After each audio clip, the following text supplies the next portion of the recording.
Doctora Marta Acosta, jueza, gracias por atendernos. ¿Cómo te va? Buenas noches, gracias por esta oportunidad de Eh, conversar. Muchísimas gracias. Bueno, obviamente, Marta, estoy seguro que ustedes están conscientes, los miembros del tribunal, de la tormenta desatada por haber permitido que el abogado, estoy acá, perdón que voy a buscar su nombre, que fue el golpeador de las funcionarias del INTN, haya podido litigar en la clandestinidad. Me gustaría saber tu valoración sobre ese tema y después entramos. Sí, bueno, primero una aclaración de que eso no es, después de la resolución no es litigar en la clandestinidad, justamente exactamente lo contrario, ¿verdad? Lo que la resolución, bueno, el contexto del caso, ¿verdad?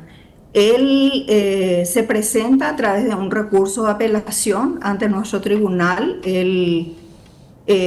través de su abogado, a través de su defensa, y él señala haber solicitado la exhibición de la detención, porque a su propósito colocarse a disposición de la justicia, ¿verdad? Y él dice que ni la fiscalía ni el juzgado le han llamado antes de decretar su privación de libertad. También él habla de que hay una orden de detención infundada y también una aplicación de rebeldía sin los presupuestos legales. Bueno, nos abocamos al estudio de esa resolución con base a esos agravios, ¿verdad? Y el Tribunal de Apelación encuentra que el fundamento para rechazar la exhibición es que si bien se da, dice la resolución, que es admisible la exhibición porque se dan todos los presupuestos, la amenaza de la privación de la libertad, y antes de que eso se ejecute, él se presenta y solicita la posibilidad de poder litigar, pero sin la amenaza de esa privación de libertad, ¿verdad? De eso se trata el artículo 249 del Código Procesal Penal, que específicamente dice eso, ¿verdad? De que antes de que se aplique una medida cautelar, sea de prisión preventiva o de otras medidas cautelares, dentro del cual entra la detención preventiva, la persona puede colocarse a disposición, solicitar esta exhibición. Una cuestión también es de que lo que él reclama es que los hechos punibles por el cual a él se le imputa son delitos, tienen una baja expectativa de pena, la resistencia tiene 2 años, la coacción grave es 3 años o multa. Y que no hay una explicación en la imputación fiscal de un pedido de privación de la libertad, que es directamente ya el pedido de la rebeldía. Y que esta orden de detención es infundada. Efectivamente, al revisar las constancias encontramos que hay una orden de detención donde solamente menciona la denuncia y después ya es la transcripción de la norma y directamente la orden de detención. Él dice que no fue llamado antes de dictarse esa detención, no se le dio la posibilidad de que él se coloque a disposición tanto de la fiscalía como del juzgado. Y es ante esta ponderación, porque ¿qué es lo que uno tiene que buscar? Y el juez en el proceso, la regularidad del proceso. ¿Y cuándo es regular el proceso? Cuando el imputado está sometido. De hecho, cuando el imputado está, como dicen, en la clandestinidad y de afuera, no va a avanzarlo el proceso. Se queda ahí paralizado, ¿verdad? Hasta que la persona se coloca a disposición o sea aprehendido, ¿verdad? O sea, detenido, privado de su libertad y puesto a disposición, ¿verdad? Entonces, esto es lo que se evaluó. Por eso hablo de ese contexto del caso. Esa detención, esa falta de una efectiva, no dice el fiscal de que él, ante la gravedad del caso, y además otro dato también, uno por ese lado la falencia de la imputación misma, y por el otro lado también el argumento del juez que dice, sí, se dan todas las condiciones para una exhibición, hay una amenaza de una privación de libertad, él pide ponerse a disposición, pero el hecho es grave. Pero esa gravedad no está contemplado en la norma como un presupuesto para denegar la exhibición, en este caso de la detención. Y otra cosa, y eso se podía ver, o sea, que no existe una explicación, porque rebobinando esto, lo que reclama él es que existe una baja expectativa de pena. Es delito que en otros casos como estos, la fiscalía directamente pide con la imputación una orden una medida sustitutiva, ¿verdad? Porque estamos hablando de una expectativa de pena por más de que yo no estoy de acuerdo, pero eso es la ley que dice que la pena es hasta 3 años en la resistencia y en la coacción mejor 3 años y en la resistencia 2 años, ¿verdad?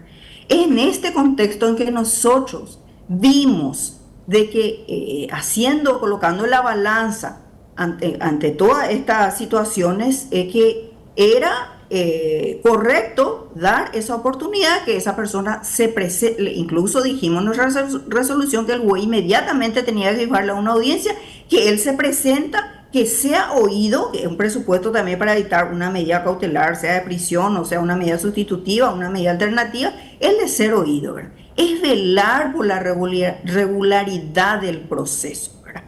Y de eso consiste, y la exhibición es de la detención, no es de la prisión.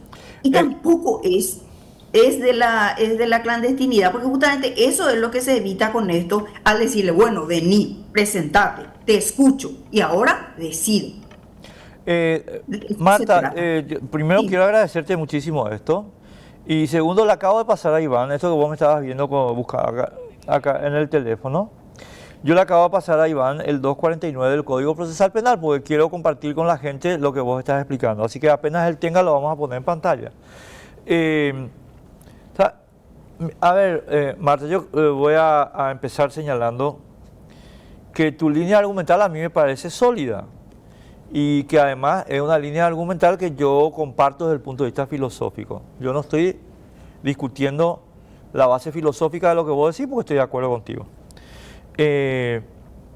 Por la gente que me sigue, digamos, en radio, acá o en redes, sabe que yo tengo una crítica permanente a la aplicación de la privación preventiva de libertad. Este es el 249. Quiero simplemente mostrar algo, estimado amigo, lo que acaba de decir la doctora.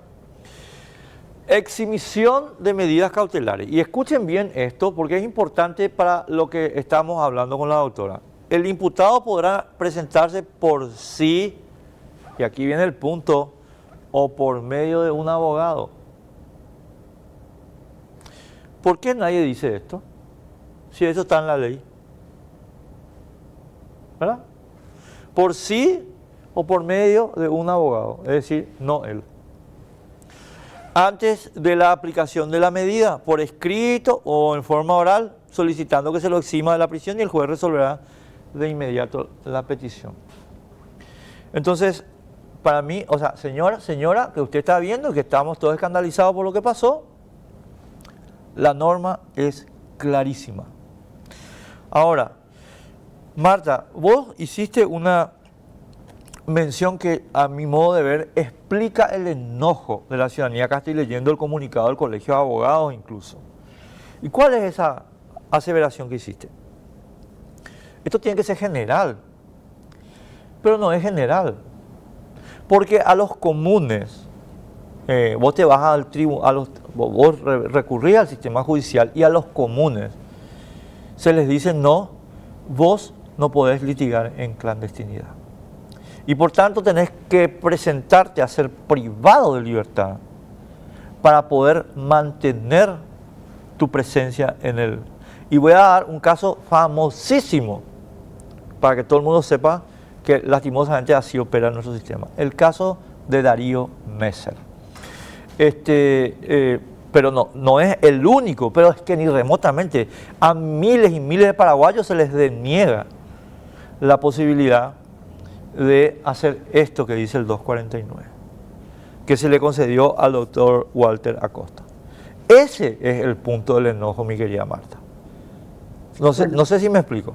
Entiendo perfectamente, incluso me dieron ejemplos de otros casos. Yo puedo decir que en mi tribunal, incluso en la resolución se citan los precedentes, los casos. Solamente que la propia ley dice que hay que analizar el caso concreto. Incluso un periodista me dijo de que alguien dijo, bueno, entonces esto ya va a ser jurisprudencia y mañana un narcotraficante o lo que sea. Bueno, ese es el tema de las medidas cautelares, ¿verdad? Ahora, por ejemplo, se cambió la ley. Lo que pasa es que en este caso, la exhibición dice que el juez analizará el caso y si corresponde, dice, lo dará inmediatamente. Y este es el análisis que nosotros hicimos en el contexto de este caso. Primero, la falta de oportunidad que alega el imputado, y es que en las resoluciones están eso demostrada que es así, ¿verdad? Y segundo es la baja expectativa de pena también que él reclama, ¿verdad? Se trata de un delito que en cualquier otro caso seguramente se pediría directamente por el criterio de objetividad. Los fiscales en casos así de penas bajas se solicita porque finalmente eso no llegan a juicio oral. La mayoría de los casos terminan por los medios alternos de resolución del caso, ¿verdad?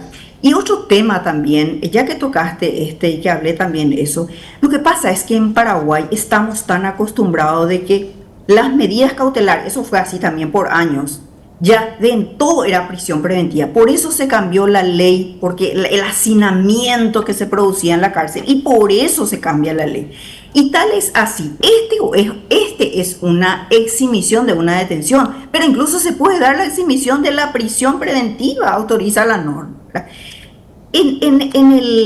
Lo que pasa es que estamos acostumbrados a que todo es cárcel, la primera respuesta es cárcel, ¿verdad? Y otra cosa también que la ciudadanía tiene que entender, y quiero decir de la forma más sencilla que me sea posible, las medidas cautelares tienen una sola finalidad. No es el castigo se va a dar al final, en la pena que corresponda también, pero el proceso tiene 3 etapas. No es finalidad de la medida cautelar castigar. Yo sé que hay esa indignación que produce el caso. Cuando yo he visto, yo también me sentí mal, me sentí indignada, pero yo soy juez y tengo que aplicar la norma en el caso concreto. Y las medidas cautelares, la única finalidad de la medida cautelar es que el imputado esté sometido al proceso. Mira, Marta, estás hablando con una persona que todos los días de su vida, pero sin ninguna excepción, putea contra el abuso de la privación preventiva de libertad. Yo soy un tipo que creo que en nuestro país la magistratura viola sistémicamente la Constitución, el artículo 17 y el artículo 19. Así que yo no tengo diferencia filosófica con lo que estás diciendo. Acá me está mensajeando un amigo cuyo caso es así mismo, y ahora le pedí autorización para poder mencionar el caso para que se vea la diferencia nomás que hay de criterio, Marta, y que yo voy a después agregar un elemento. Es Germán Panco, que está con un refugio político en Brasil, porque no se le permite, o digamos, en la situación que no se le permite concurrir al proceso que se le sigue injustamente, con la excusa de que no se puede litigar en la clandestinidad. Formalmente le dicen eso. Magistrados igual que vos de la República del Paraguay. Entonces acá pasa que un grupo de magistrados, vos y tus compañeros de tribunal, dicen una cosa, pero otro grupo dice lo contrario. Y lo que a mi modo de ver causa escándalo, Marta, vuelvo a reiterar, es que ustedes dicen A y estos dicen B. Y no tenemos justicia igual para los paraguayos. Es justicia según la cara. Y eso está mal, no podemos seguir con eso. Si lo que vos decís es cierto, y yo creo que lo que vos decís es cierto, a Germán le tienen que dar la chance de presentarse desde la distancia. Pero no va a ocurrir, porque acá es según la cara. Y si vos sos enemigo del gobierno, cagaste, perdón por la grosería. Y si sos amigo del gobierno, tenés la garantía. Y eso es lo que está mal, eso es lo que causa indignación. Bueno, esa es una cuestión que escapa a mi responsabilidad, ¿verdad? Pero entiendo lo que estás diciendo, pero yo lo que digo es justamente lo que hay que analizar es en el caso concreto, porque tampoco es generalizar, que en todos los casos, ¿verdad? Todos los casos, en este contexto, específicamente del caso, yo por eso hablé de cuáles eran sus agravios, ¿verdad?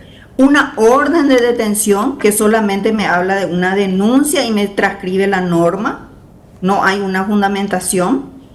Una imputación que no requiere específicamente la prisión preventiva, una baja expectativa de pena, que no quiere decir que no sea grave, ¿verdad? Porque eso también hay que confundir. Evidentemente, la gravedad puede darse por muchas situaciones y este es un caso, una violencia contra la mujer, no se desconoce. Pero aún en la hipótesis de la gravedad, la exhibición de la detención, otra cosa también. Acá, al sopesar ¿cuál es el mejor escenario? Que la persona siga ahí sí, en la clandestinidad y el proceso esté parado, o dar esa oportunidad ya que dice que se quiere someter y están dadas las condiciones conforme a lo que habíamos analizado en el caso concreto, entonces es dar esa posibilidad. Por eso que yo digo, y en la resolución también dice, no hay un agravio procesal acá, en el sentido de que al dársele él está litigando de la clandestinidad. No, él se tiene que presentar. De hecho, ya existe una fijación de una audiencia. Y ahí es donde me dice, ¿y qué pasa si él no viene? Y bueno, y ahí justamente la norma también tiene la respuesta. Y ahí sí es una situación concreta que dice, el que no comparece a una citación será declarado en rebeldía. ¿Y qué es lo que va a pasar? Y se va a volver a la misma situación de la declaración de rebeldía de nuevo, ¿verdad? Y de la orden de detención. Marta, se nos fue el tiempo y yo quiero agradecerte muchísimo esta gentileza que tenés de explicar todo esto. Otro caso que me están dando acá es el de Dalia López. Dalia López ciertamente está metida en un asunto de corrupción y no en un caso de violencia contra la mujer, pero tampoco se le permite litigar en la clandestinidad. O sea, están, digamos, con los trámites para... O sea, nada, solamente para abundar contexto sobre el tema. ¿Cuándo tiene que presentarse Walter Acosta? Y yo no, porque quedó que el juez le tenía que fijar la audiencia. Tengo entendido que en estos días ya es, no sé exactamente, porque nosotros ordenamos que el juez le fije inmediatamente audiencia. Y lo que es más, una vez que le fije la audiencia, el juez ahí va a decidir sobre la medida pertinente, sea la prisión preventiva o sea las medidas alternativas. Claro, última, entre paréntesis nomás, lo que vos acabas de contar, Marta, indica que el juez de garantía no hizo su trabajo. Cosa que es la norma en nuestro país. Los jueces de garantía son unos, no voy a decir grosería hoy, no, ¿por qué no voy a decir grosería? Los jueces de garantía no nos están garantizando nada. Empezando por Osmar Legal y compañía, que lo único que hacen es pasapapeles, o sea, no sirven para lo que el sistema los estableció, no cumplen el papel. Y yo lo único que te pido es que, bueno, si lo que vos decís es cierto, y yo creo que es, el juez de garantía fuera, a su casa, por idiota, por inútil. Lo que nosotros dijimos ahí es que se dio, el juez de garantía lo que dijo es que estaban dadas las condiciones de la admisibilidad, para